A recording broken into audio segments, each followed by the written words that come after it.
जो सत्संग करता है, नाम जप करता है, उसमें ये स्थिति आ ही जाती है। क्योंकि सत्संग करने वाला सावधान हो जाता है, पापाचरण नहीं करता। नाम जप करने से प्रेम का प्रादुर्भाव होता है। सत्संग और नाम जप ये बहुत बड़ी चीज है, अगर पकड़ पाओ तो। मन तो चंचल सबनते, या को कौन उपाय, साधन को हरि भजन है नाम जप, और कै सत्संग सहाय। ये दो बातें बड़ी जोर की है। धन्य है उसका जीवन जो ये दो बातों में प्रधान है। रोज सत्संग सुनता, खूब नाम जप करता है, से सब समझ जाएगा। इन दो पर दृष्टि दे दे। श्रीपाद कह रहे, प्रगायन नटन उद्धसन वा लुठन वा, प्रदायन रुदन संपतन मूर्छितो वा, कदा वा महाप्रेम माध्वी मदांध, चरिष्यामि वृंदावने लोक बाह्या। कब ऐसा होगा मेरे जीवन में कि मैं इतना नाम जप करूं कि प्रेम की उन्मत्तता आ जाए? कैसी? प्रगायन, लोक लज्जा छोड़कर उच्च स्वर से पुकारो, राधा राधा राधा। ये जब उच्च स्वर से संत जन गायन करते हैं नाम कीर्तन, तो जैसे समुद्र में ज्वार भाटा आता है, ऐसे हृदय में आनंद का ज्वार भाटा आता है नाम कीर्तन सुनने मात्र से। राधा राधा राधा। प्रगायन, प्रभु की लीलाओं का गायन, प्रभु के नाम का गायन। हे प्रिया, जो ऐसा मेरा जीवन कब बनेगा कि मैं आपका नाम जोर जोर से गाऊं? जैसे रास्ते में आते जो जन राधा राधा राधा राधा राधा, कदम रुक जाते हैं, ऐसा लगता है उनके चरण छू ले। क्या मुझे किंचन के पास है जो मैं दे दूं? क्योंकि राधा नाम सुनाने के बदले में कुछ नहीं है। जो राधा नाम सुना रहा है उसके लिए तन, ये मन, ये प्राण क्या है? स्वामिनी के नाम में तो हरि बिक जाते हैं, ये क्या है? तो नाशवान है। प्रगायन, उच्च स्वर से नाम कीर्तन। नटन, नाम कीर्तन करते हुए नाचना। बहुत इसमें सावधानी रखनी है कि दिखावे के लिए ना करे, अंदर की जैसी भावना वैसे करे। इसमें दिखावे के लिए ना करे कि हम प्रेम का ऐसा बाह्य प्रदर्शन कर रहे हैं, तो वो फिर ठीक नहीं है। अगर बाह्य प्रदर्शन है तो नाचत अति ही रसाल, सेवक जी महाराज कहें, बड़ा रस में दिखा रहे हैं ऐसे नाद। जल बींधे जंजाल, मानो कोई जाल में बंध गया हो, अपने को छुटा रहा है, ऐसा नहीं। नाचत अति ही रसाल, ताल न शोभित प्रीति बिनु, जन बींधे जंजाल, श्री हरिवंश कृपा बिना। बहुत रसमय नृत्य दिखाए रहे, लेकिन अंदर से प्रियाजू को दिखाने का भाव नहीं, तो कोई महत्व नहीं। यहां प्रभु के लिए है। प्रगायन, नटन, अपने स्वामी के सामने नृत्य कर। बहुत बड़ी इससे प्रेम लक्षणा भक्ति का भाव जागृत होता है। बहुत बड़ी बात है ये, प्रभु के सामने नृत्य करना, पर केवल प्रभु को लक्ष्य करके। यह शर्त है, अगर अंदर आपका यह है कि किसी के भी दिखाने का भाव है, तो वो भक्ति के अंतर्गत नहीं आएगा। आचार्यों ने मना किया है, दिखावा नहीं, अपने आराध्य देव के लिए। प्रगायन, नटन, नुद्धसन, महाप्रेम रस में अपने आराध्य देव को प्रसन्न देख करके खूब आनंदित हो रहा है, हंस रहा है। लुठन, इतना आनंद बढ़ा कि वो वृंदावन की रज में या भूमि पे लौट रहा है, आनंद में लौट रहा है। प्रदायन, वो बड़े उच्च स्वर से एकदम चीख के, ऐसा देखा आपने बहुत उच्च कोटि के महापुरुष गंगा किनारे कभी कभी चीख पड़ते थे। नीलमणि, बड़ी जोर से गूंजता गंगा जी के किनारे, नीलमणि नीलमणि, प्रभु के लिए ऐसे पुकारते। जैसे कुछ समय पहले यमुना जी के पल्ली पार दिगंबर रहते थे संत एक झोपड़ी में, वो चीख के बोलते थे, राजकुमारी राजकुमार, राजकुमारी राजकुमार, ऐसे मतलब प्यारी जी और प्यारे जी को राजकुमारी राजकुमार, श्यामा श्याम को बोलते थे। ऐसे वृंदावन की तरफ देखते ऐसे बोलते, राजकुमारी राजकुमार, दिगंबर रहते थे। बोले बड़े उच्च स्वर से। फिर रुदन, एकदम भाव बदला, आनंद समानेरा, तो रोना शुरू कर दिया। आनंद अश्रु या फिर विरह अश्रु, रोना शुरू कर दिया। प्रदायन, रुदन, फिर आंखें संपतन मूर्छितो वा, ऐसी विकलता बढ़ी कि मूर्छा को प्राप्त हो गया। कदावा, क्या ये लक्षण प्रेम के कभी हमारे अंदर प्रकट होंगे? प्रगायन, नटन, नुद्धसन वा, लुटन वा, प्रदायन, रुदन, संपतन मूर्छितो वा। ये ऐसे महापुरुष लोक के लोक को तारने के सामर्थ्य रखते हैं। मम भक्ति युक्तो भुवनम पुनातु, जिनकी आंखों में अश्रु है, शरीर में रोमांच है, गदगद कंठ है, ध्यान में प्रिया प्रीतम है, ऐसे महापुरुष सतरति सतरति सा लोकान तारियति। श्रीपाद कह रहे, क्या कभी ऐसा मेरे जीवन में होगा कि मैं हाय हाय कह के पुकारता हुआ आपको, हा प्रभु, हा प्रियाजू, और वृंदावन की भूमि में लुंठन करूं, और अशुभ प्रवाह करता हुआ बार बार आपसे याचना करूं कि आप हमें दर्शन दें, आप हमसे मिले, ऐसे कब होगा? ये तभी होगा जब निरंतर नाम जप हो। और जो सावधानियां पहले श्लोक में वर्णन की गई, न लोकम न धर्मम न गेहम न देहम न निंदाम न स्तुतिम नापि सौख्यम न दुखम विजानान किमप्युन मदः प्रेम माध्वा, तब ये प्रेम माधुरी जागृत होती है। प्रगायन नटन नुद्धसन वा लुठन वा प्रदायन रुदन संपतन मूर्छितो वा। इसके लिए बहुत धैर्यवान उपासक चाहिए। श्री हरिराम व्यास जी कह रहे हैं, अनन्य व्रत खाणे की सी धार, जैसे कोई तलवार की धार पर चलने के लिए कहा जाए तो कट ही जाएगा पैर, ऐसा है ये प्रेम मार्ग, तलवार की धार की तरह। हर समय हृदय में एक विशेष आनंद की पीड़ा और बाहर विशेष आकर्षण माया का फेंक दिया जाता है। जो जो अंदर वासना रही होगी वो सब, एक तरफ प्रभु के आनंद का आकर्षण, एक तरफ माया का। अब आपको छोड़ दिया गया, किधर आकर्षण में जाते हो? ये लो भोग भोगो या प्रभु की तरफ प्रेम योग का अनुभव करो। जन्म जन्मांतरों से अभ्यास रहा है भोगों का, यदि गुरु कृपा नहीं तो कदम उधर बढ़ जाते हैं और ये गुप्त हो जाता है। इत उत डगत जगत हित ते हरि फेरी न करत संभार, अनन्य व्रत खाणे की सी धार। अगर इधर उधर दृष्टि गई तो फिसल जाओगे, पकड़ में नहीं आएगा ये प्रेम मार्ग। ये गुरु कृपा से जो आदेश कर दिया गया सीधे वैसे, सूधो चले आपनो धर्म रसिकन सो प्रीतम कहे कबहू काल व्रथान, एक सेकंड भी व्यर्थ न जाए। सीधे अपने मार्ग में चले, जो गुरु प्रदत्त मार्ग है, तो बहुत जल्दी ये प्रेम प्रकाशित हो जाए। इस मार्ग के पथिक को कभी किसी के आगे हाथ नहीं फैलाना चाहिए। ध्यान से अपने जीवन में देख लीजिए, सुने न देखे कि प्रेमी भक्त भिखारी, तभी कहा एक अनन्य व्रत खाणे की सी धार। इनसे मिलना, उनसे बात करना, उनके पास जाना, उनके पास बैठना। तुम कोई नेता हो, कोई सभापति हो, तुम्हें समाज सुधार करनी है, तुम्हें अपना सुधार करना है, तो ये प्रपंच क्यों? गर्दन नीची माधुकरी मांगा, या जहां गुरु प्रदत्त प्रसाद पाया एकांत सेवन करते हुए, सेवा है तो सेवा, एकांत सेवन करते हुए इनसे मिलना, उनसे मिलना। ये निंदा स्तुति प्रपंच, इससे क्या लाभ ले लोगे? बाहरी वेश भगवत प्राप्ति नहीं कराता, आंतरिक उद्देश्य भगवत प्राप्ति कराता है। यदि बाहरी वेश और आंतरिक उद्देश्य दोनों हो तो जगत मंगल, यदि बाहरी वेश और आंतरिक उद्देश्य नहीं तो दुर्गति। इस बात को समझ लीजिए, उद्देश्य क्या है आपका? कुछ लोग तो इतने में ही संतुष्ट हो जाते हैं, अच्छा भोजन मिला, कपड़ा लत्ता मिला, दिनचर्या बढ़िया दिन कट रहा है। अरे भाई, इसके लिए नहीं नहीं, सुने न देखे प्रेमी भक्त भिखारी, तिनको दाम काम को लोभ न जिनके कुंज बिहारी। जिन्होंने प्राण प्रीतम प्रभु को अपना मान लिया, वो किसी के आगे बाबूजी कह के रुपया के लिए हाथ पसारे बोले, कभी ऐसा नहीं देखा गया। वो नाटक है, दंभी है, पाखंड हो सकता है, ऐसे कोई भगवान का भक्त नहीं कर सकता, पक्का ऐसा कभी नहीं देखा गया। हमने देखा है महापुरुषों को, कभी ऐसी तो ठाकुर जी या जमीन पे रख दो तुम, ऐसे मांगा नहीं, ऐसे कभी नहीं।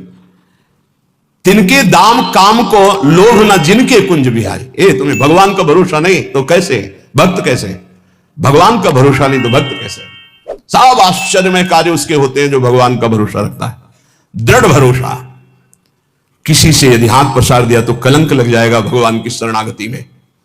बने तो रघुवर ते बने, बिगड़े तो भरपूर तुलसी और अंते बने ताबन में पे दूर। चाहे गृहस्थ भक्त हो या विरक्त भक्त हो, ऐसे नहीं। सुख नारद ऋषि सनकादि ये अनुरागी भारी, तिनको मत भागवत न समझे सबकी बुद्धि पचिहारी। महाजनों गतेन सपन था, जिस मार्ग में हमारे गुरुजन गए हैं वही मार्ग हमें भगवत प्राप्ति करा सकता है। ये सब नाटकबाजी नहीं।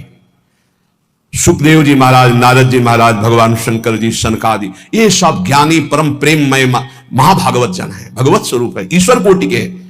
इन्होंने जो आदेश किए हैं वैसे चलो।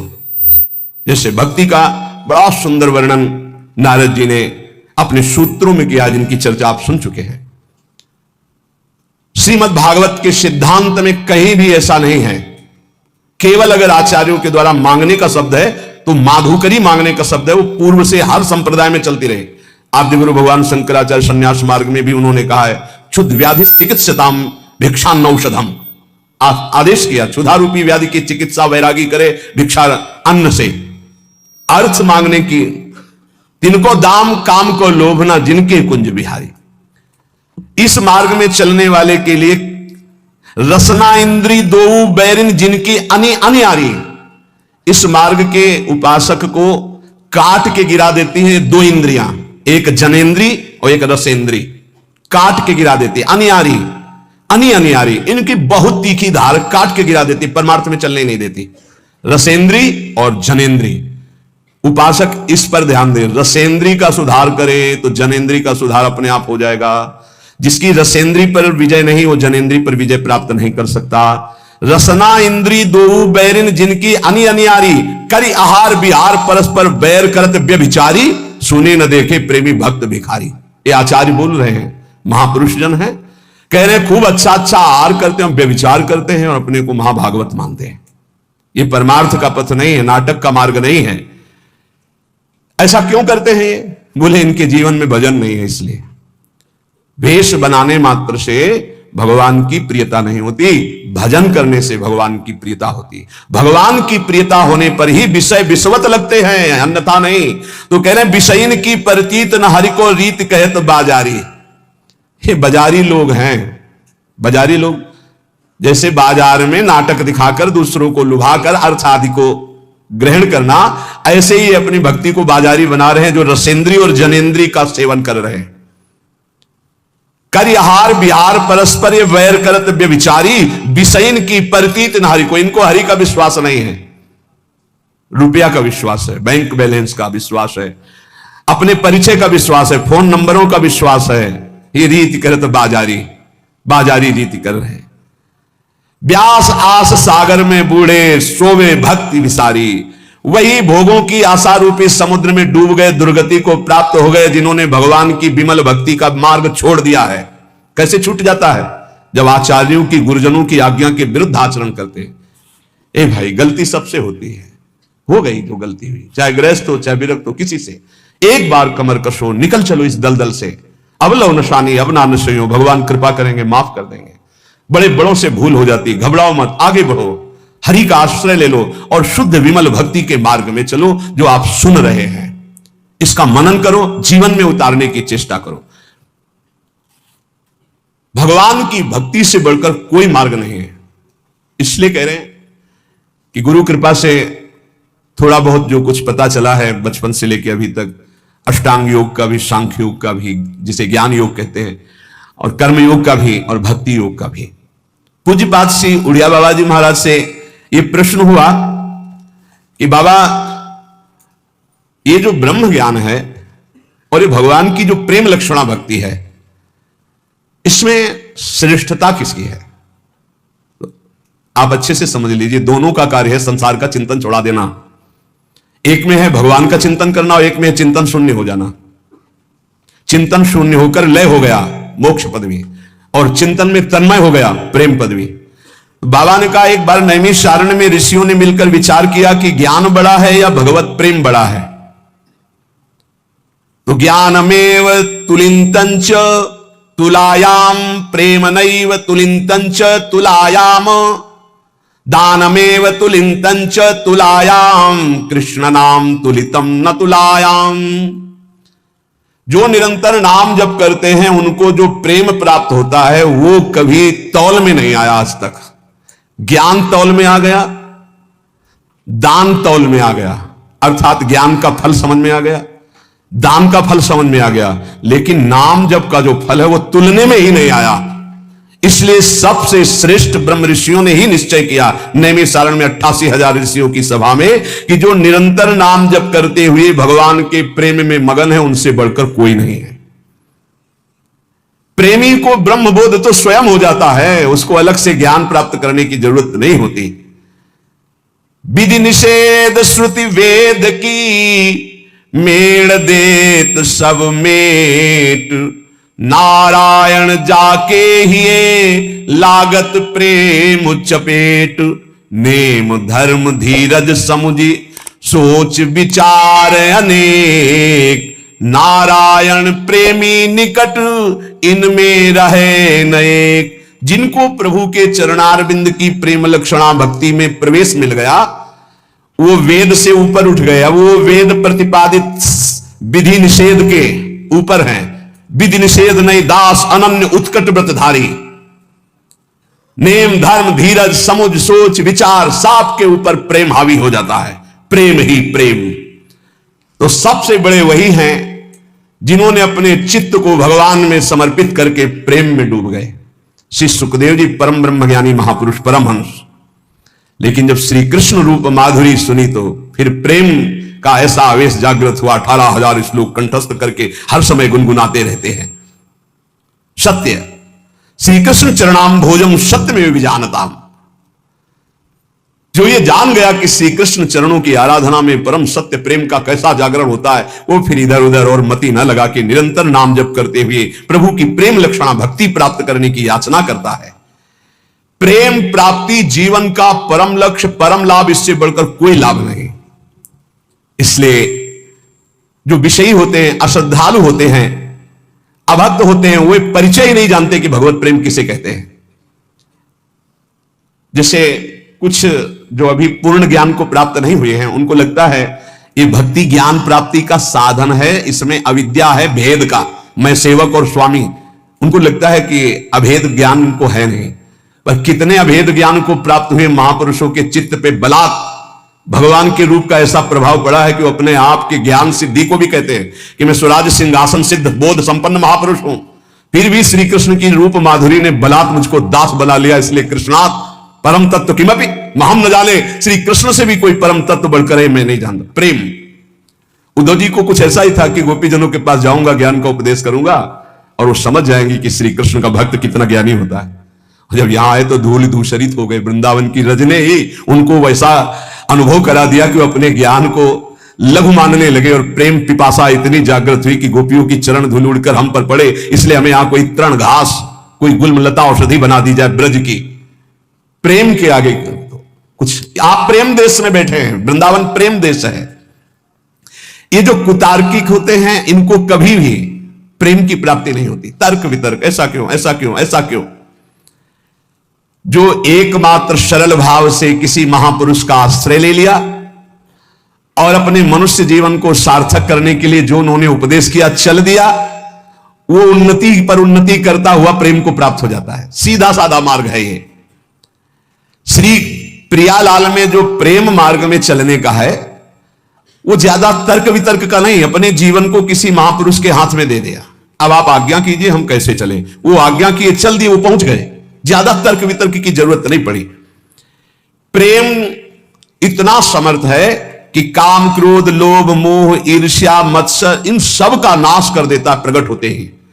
तो इस मार्ग के उपासक को ज्यादा लड़ना नहीं पड़ता। जहां प्रीति का उदय हुआ, हृदय द्रवित हुआ, सब ये विकार नष्ट हो जाते हैं। अनिर्वचनीय प्रेम का प्रभाव जब उपासक के अंदर आता है तो मन वाणी सब प्रेममय हो जाते हैं। मन प्रेममय, वाणी प्रेममय। किसी शास्त्र का प्रवेश नहीं उस प्रेमी के हृदय में, इतनी ऊंचाई होती है प्रेमी की। प्रेमी बिन या प्रेम की और न जाने सार, नारायण बिन जौहरी जैसे लाल बाजार। नारायण स्वामी कह रहे बिना उस कोटि के प्रेमी की पहचान ही नहीं हो सकती। जैसे बिना जौहरी के हीरा लाल जवाहरात की पहचान नहीं हो सकती। पूरी बाजार में घूम आओ, असली कीमत नहीं बता पाएगा कोई, चाहे वाणिज्य व्यापार वाला हो, सब्जी वाला हो या स्वर्णकार ही क्यों ना हो। जौहरी जानता है हीरा की, जवाहरात की, लाल की कीमत। ऐसे ही प्रेमी की कीमत केवल प्रेमी जानता है या तो श्री भगवान जानते हैं। इसलिए उपासक को एक ही बात भगवान से मांगनी चाहिए कि आपके नाम में प्रेम हो जाए, आपके रूप में प्रेम हो जाए, आपसे प्रेम हो जाए। सच्चे प्रेमी की बड़ी अद्भुत स्थिति होती है। जिस समय वो प्रेम में भर करके नाम उच्चारण करता है तो वो नाम जहां जहां जिसके कान में पड़ता है उसका परम मंगल कर देता है। इसीलिए सतरति सतरति सा लोकांतार्यति। भगवत विग्रह दर्शन, भगवत चिंतन, भगवत गुणानुवाद और प्रधान साधन भगवत भक्तों का संग अर्थात सत्संग, ये निश्चित भगवत प्रेम प्रकट कर देते हैं। भगवत विग्रह दर्शन, कभी भगवान के विग्रह में ऐसी भावना न करे तो पत्थर के। खंबे में भावना की तो नरसिंह भगवान प्रकट हो गए। छोटे छोटे शिलों में भावना की शिल्पिल्ले बाई ने तो श्री कृष्णचंद्र जी प्रकट हो गए, और ये तो साक्षात प्रभु अर्चा विग्रह के रूप में विराजमान, बिल्कुल तन्मयता पूर्वक दर्शन करते हैं कि मेरे प्रभु हैं सामने। भगवत विग्रह के दर्शन, भगवत चिंतन, नाम जप, भगवत लीलाओं का गायन श्रवण और प्रधान साधन भगवत प्रेमी भक्तों का संग, ये निश्चित भगवत प्रेम प्रदान कर देता है। अगर विद्या का घमंड है कि मैं बहुत विद्वान हूं, धन का बल है कि मैं बहुत धनवान हूं, रूप का है कि मैं बड़ा रूपवान हूं, कुल का है कि मैं ऊंचे कुल का हूं, तो प्रेम प्रकाशित नहीं होगा। इन अभिमानों को संत संग के द्वारा छीण कर देना चाहिए। जाति का मद, कुल का मद, विद्या का मद, रूप का मद, ये ना ज्ञान होने देता ना प्रेम होने देता है। बिल्कुल बिल्कुल, ये हम बहुत अंदर की बात आपको बता रहे हैं। बहुत बड़े बड़ों में बैठा रहता है, बहुत बड़े बड़ों में, और बहुत बड़ा अपराध बन जाता है। राजसू यज्ञ में यज्ञ की पूर्णता स्वपच वाल्मीकि से जगत गुरु भगवान श्री कृष्ण ने करवाई। सबरी के बेर भगवान ने पाए। विचार करके जरा देखना इन बातों को। वशिष्ठ जी जैसे महापुरुष निषाद राज गुरु को आलिंगन किया। किस बात, वहां लिखा है कि जिनकी छाया छू जाने पर भी स्नान, वो वशिष्ठ जी जैसे परम पावन से लपेट रहे गुरु को, क्यों? भगवान का महाभागवत। पता नहीं कौन सा ज्ञान। अच्छा, ज्ञानी है तो ज्ञानी शरीर पे रहता है या स्वरूप पे रहता है? तो स्वरूप की हमें जाति बता दी जाए कि स्वरूप की कौन सी जाति है। एक ही स्वरूप है, ब्रह्म, बस। पंचभूत की जाति बता दी जाए, एक ही पंचभूत है। अरे भैया, ये केवल मेड़े बनी हैं इनसे निकलने के लिए। उसी मेड़ में ही बिल्कुल ध्यान दीजिए, जाति का मद, विद्या का मद, रूप का मद, कुल का मद, ये बिल्कुल विध्वंस कर देता है। ना भक्ति आती है ना ज्ञान आता है, प्रपंच केवल रहता है। प्रपंच हमने देखा है, ये बात देखी है। किस बात के लिए? एक बार सुना है पूज्य श्री मथुरादास जी के मुख से, आद्य गुरु भगवान शंकराचार्य जी काशी में तो गंगा स्नान करके निकले तो शिष्य जन घेरे हुए। भगवान विश्वनाथ जी एकदम ऐसे मलिन वेश धारण, मक्खियां भिनभिना रही, पास से निकले वैसे वही हैं, दूसरे थोड़े। तो कहा दूर दूर, तो कहा कौन किससे दूर? तुम मुस्कुरा दिए, हंस दिए। कौन किससे दूर? अगर ज्ञान है और ये बता है कि दूर दूर, तो कौन किससे दूर? अगर प्रेम है तो भरपूर वही है जिससे तुम प्रेम करते हो। चराचर जित देखूं तित श्याममयी। गोपीजन, ना प्रेमी में हो ना ब्रह्मबोध में, दोनों में सब प्रपंच नहीं है। जो ना उतनी ऊंचाई पर है ना प्रेम की ऊंचाई पर, ये खिचड़ी वहीं पकती है। ये नाना प्रकार की प्रपंच। सबसे प्रार्थना है, हृदय से कह रहा हूं, हम एक ही परम पवित्र परमात्म तत्व के अंश हैं। एक ही पंचभूतों से शरीर रचा हुआ है। ये जो चातुर्वर्णम मया सृष्टा गुण कर्म विभागसा, ये भगवत प्राप्ति के लिए है। हम इनसे ऊपर उठे, त्यज लोक धर्मान, और भगवत प्रेम प्राप्ति के लिए अपने अपने वर्णाश्रम धर्म का पालन करते हुए परम धर्म को प्राप्त हो। ये आचार्यों ने, गुरुजनों ने एक मर्यादा बनाते हुए वहां पहुंचने के लिए, झगड़ा, नीचता का भाव, त्याज्य भाव, ऐसे भावों का कहीं भी लेस मात्र नहीं। अपने अपने धर्म का पालन करते हुए परम धर्म में, परम धर्म के लिए सर्वधर्मान परित्यज्य, शब्दों को देखिए, सर्वधर्मान परित्यज्य मामेकम शरणम ब्रज अहम त्वाम सर्वपापेभ्यो मोक्षयिष्यामि मा शुचा। अब आपको एक बड़ा मंगलमय चरित्र बता रहे हैं। श्रीनाथ जी अपने गिरिराज जी में प्रकट हुए। पास में ही ब्रजवासियों का एक छोरा जो चतुर्वर्ण में आता था, उनके साथ खेलते थे जाके मंदिर से निकल के। श्री गोविंद स्वामी जी ने सखा थे, उन्होंने देखा। अब सखा का भाव तो सखे जैसा होता है, उसका भी कान्हा ही नाम था। वैसे शब्दों में चतुर्वर्ण का संबोधन था उनके। जो कान्हा उनके साथ श्रीनाथ जी खेलते, गोविंद स्वामी जी ने देखा, कहा सारे सखा भाव था।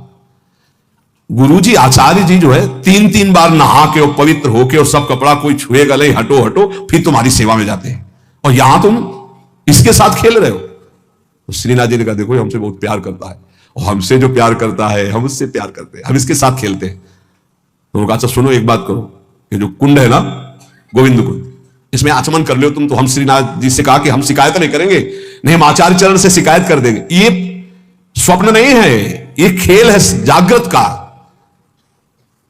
वो आचमन करने के लिए जो कुंड में गए, मारा धक्का, पूरा श्रीनाथ जी भींज गए। उधर जय हो करके जो पट खोले तो श्रीनाथ जी पूरे भींजे हुए और कांप रहे थे। आचार्य चरण विठल गोस्वामी जी ने कहा कि विठलेश जी, ये क्या लीला है जय जय, पूरी पोशाक भींगी हुई आपका। बोले गोविंद स्वामी से पूछ लो, वो आपको कुंड में ऐसे धक्का दे दिया। इतना उद्दंडता करते हैं आपके साथ। बुलाए गोविंद स्वामी को, बुलाओ। बहुत उच्च कोटि के महापुरुष गोविंद, जानते थे आचार्य चरण।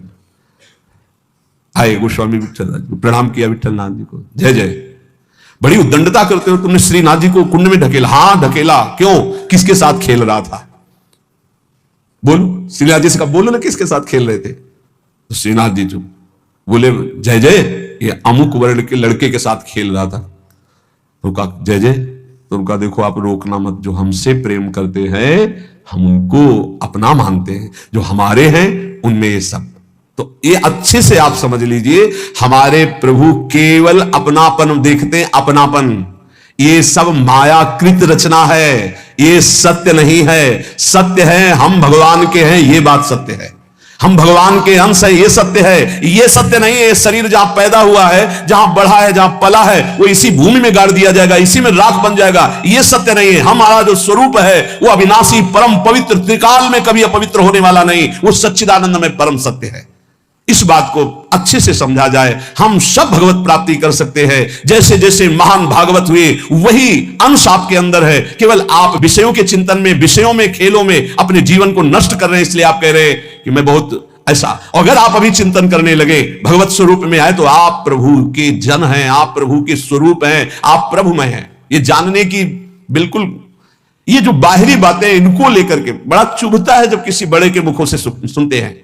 हमें प्रोत्साहन देना चाहिए उसको भगवत प्राप्ति के लिए, ना कि उसको इतना गिरा देना चाहिए कि वो कभी सोच ही ना पाए कि मैं भी भगवत प्राप्ति कर सकता हूं। हमारा इतिहास भरा हुआ है कि कोई भी कहीं से भी भगवान का भजन करे तो वो भगवत स्वरूप को प्राप्त हुआ है, वो महान ऋषि बन गया है। इसलिए सबसे प्रार्थना है, पूज्य पादुड़िया बाबा जी कह रहे कि जैसे विद्वता का बल, जाति का बल, धन का बल, रूप का, ये सब भगवत भक्ति उदय नहीं होने देते। इसीलिए हमें लगता है कि भगवान की बड़ी कृपा है उनके ऊपर, जिनके पास कोई उपाधि नहीं है।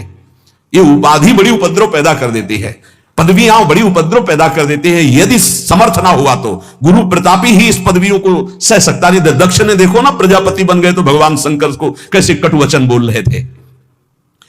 तो जिसे ब्रह्मा, बड़े बड़े महर्षि वशिष्ठ, वाल्मीकि आदि ध्यान धरते थे, हमारे ब्रज के ग्वाल बाल उसके साथ कैसे खेलते थे, ये बात देख करके इनको सबको आश्चर्य हुआ है। ब्रह्मा जी को तो इतना आश्चर्य हुआ कि उन्होंने अपनी माया का प्रभाव दिखाना चाहा, सखाओं को गायब कर दिया, बछड़ों को भी गायब। ऐसा कभी भोग लगाते हुए सुना है? ऐसे सब सखा बैठे मंडलाकार, वो आश्चर्य है। मंडलाकार में सबके सामने गोविंद का मुख है, किसी के सामने पीठ नहीं है, और पहले कोई गोविंद को नहीं पवाता। ये ब्रज की रीति है, पता नहीं कैसा लगे, इसलिए सब पहले अपने मुख में लेते। हाँ, ये छाछ मीठी है, मुंह में आ गई, अब हम पा नहीं सकते क्योंकि मीठी है। इशारा किया नेत्रों से, कन्हैया नजदीक आए, पवा दे। ये बात देखकर ब्रह्मा जी को लगा कि इन ग्वाल वालों की जूठन खाने वाला ये क्या परब्रह्म परमात्मा तत्व है। देखिए इनकी वैभव संपन्न कोई लीला, तब हमारा विश्वास पुष्ट हो। बड़े बड़े भगवान की प्रेम लीला को समझ पाना बड़ा कठिन है। अगर सखा रूठ जाता है तो भगवान हाथ जोड़ के मनाते हैं, नहीं खेल से मुझे मत निकालो। ऐसे जिसे ब्रह्मा, वशिष्ठ, वाल्मीकि ध्यान में एकाग्रता पूर्वक आराधना करते हैं, ग्वाल बाल उनकी सवारी लेते हैं। बकैया ठाकुर जी घोड़ा बनकर चलते हैं, ऊपर से सखा बैठते हैं। ये प्रेम सर्वोपरि, जिसमें भगवान अधीन हो जाते हैं। प्रेमी चाहे प्राण निकल जाए, कभी भगवान से भी कुछ नहीं मांगते, तो फिर बाहरी से क्या चाह करेंगे। ये भोगों की मांग करने वाले कभी भगवान से प्रेम की चाह नहीं कर सकते, सामर्थ्य नहीं। इसलिए भक्त से, पूज्य बाबा कह रहे हैं, प्रेम मार्ग में यदि आपको जाना है तो किसी तुच्छ विषय की मांग भगवान से मत कर लेना, नहीं उसी में तुम रुक जाओगे, आगे नहीं बढ़ पाओगे। हर समय जब तुम भगवान को समर्पित अपने जीवन को कर दियो तो खुद जिम्मेवारी लेते हैं, तुमको चिंता किस बात की है। शास्त्र और आचार्यों का सिद्धांत ही भगवान की प्राप्ति कराता है, मनमानी आचरण नहीं। जो अपने मनमुखी चाल से चलता, वो कितना भी बढ़िया साधन कर ले, वो भोगों की इच्छा को काट नहीं सकता। ये ध्यान देना, शास्त्र और आचार्यों के सिद्धांत से जो चलता है वही भगवत प्राप्त होता है। कोई मनमानी आचरण करके चाहे जितना अच्छा साधन बना के चले, भोगों की इच्छा को नहीं काट सकता। फिर भगवत प्राप्ति कैसे हो जाएगी, फिर परम शांति कैसे प्राप्त हो जाएगी जब भोगों की इच्छा नहीं काट पाएगा। इसलिए शास्त्र और आचार्य गुरुदेव की आज्ञा पर चलने वाला ही प्रेम को प्राप्त होता है। भगवान में कोई इच्छा स्वयं नहीं है, प्रेमी की इच्छा ही जाकर के भगवान में इच्छा प्रकट करती, खेलने की, भोग आरोगने की। जैसी भक्त इच्छा करता है, भावे मोहि जोई सोई सोई करें प्यारे। प्यारे पूर्ण काम है, उनको कोई भोग की आवश्यकता, किसी क्रीड़ा की आवश्यकता नहीं। सेवक जी महाराज कहते हैं, मांगो मन मनस्य दास अपनी करी, पूर्ण काम सदा हृदयम। आप पूर्ण काम हो हे प्रियालाल, हमारी आवश्यकता नहीं, पर हम ये अपने भाव आपको कि मांगो मन मनुष्य दासी अपनी कर, आप मुझे अपनी दासी बना लो, अपनी सेवा में रख लो, ये मेरी मांग है, आपको आवश्यकता नहीं है। भगवान में भूख नहीं है, भगवान में इच्छा नहीं है, चाह नहीं है। भक्त की इच्छा, भक्त का भाव, भक्त की इच्छा भगवान में भूख पैदा करता है। ये ऐसी प्रेम की बात। प्रभु रो रहे हैं यशोदा मैया का दुग्ध पान करने, ओ मेरा लाला पालने से उठाती पवा रही है। ये भाव, भाव का भूखा, वात्सल्य भाव, तो भगवान वैसी लीला कर रहे हैं। जो अपने इष्ट में आसक्त है वही भक्त है। इष्ट के अतिरिक्त जहां कहीं भी आसक्ति है वही दुर्गति का कारण बन जाएगी। एक हिरण के बच्चे में आसक्ति हुई तो अगला जन्म हिरण का। एक एक शब्द बहुत अमूल्य है। यदि आपने केवल प्रभु में आसक्ति कर ली तो आपको अब प्रभु को बुलाना नहीं पड़ेगा, वो आपके सामने ही रहेंगे हर समय। निरंतर प्रभु आपके सानिध्य में रहेंगे। छिन छिन विहरत संग छिन छिन निरखत प्रेम भरी। यहां पूज्यपाद उड़िया बाबा जी कह रहे, जिनकी कहीं आसक्ति नहीं है प्रभु के सिवा, उनको कभी यह मांगना नहीं पड़ता कि प्रभु आप हमें दर्शन दे दो। हर समय उनके नेत्रों के सामने प्रभु बने रहते हैं। जब तक अपने पास बुद्धि रहती है तब तक ऐसी स्थिति नहीं आती। जब अपनी बुद्धि प्रभु में समर्पित हो जाती है, जब तक अहंकार रहता है तब तक ऐसा नहीं होता। जब अपना अहंकार प्रभु में समर्पित हो जाता है तब ये भगवद अर्पण केवल मुंह की बात नहीं, बहुत ऊंची स्थिति। अहंकार समर्पित हुआ तो अब देह में रोग हो गया तो शिकायत क्यों? अब तो देह आपने अर्पित कर दी प्रभु को। अपमान हो रहा तो आप दुखी क्यों? निंदा हो रही तो दुखी क्यों? क्योंकि आपने तो अपना जीवन प्रभु को अर्पित कर दिया है। इसलिए वो महान उपासक जो अहंकार और आसक्ति प्रभु के चरणों में समर्पित कर दिए हैं, सौंदर्य, अद्भुत सौंदर्य प्रभु का, अद्भुत आनंद प्रभु का, अद्भुत सुख प्रभु का उनके हृदय में प्रकट होता है। फिर उनको कोई चाह, कोई आवश्यकता, किसी से अपना संबंध, ये चाह ही नहीं रह जाती।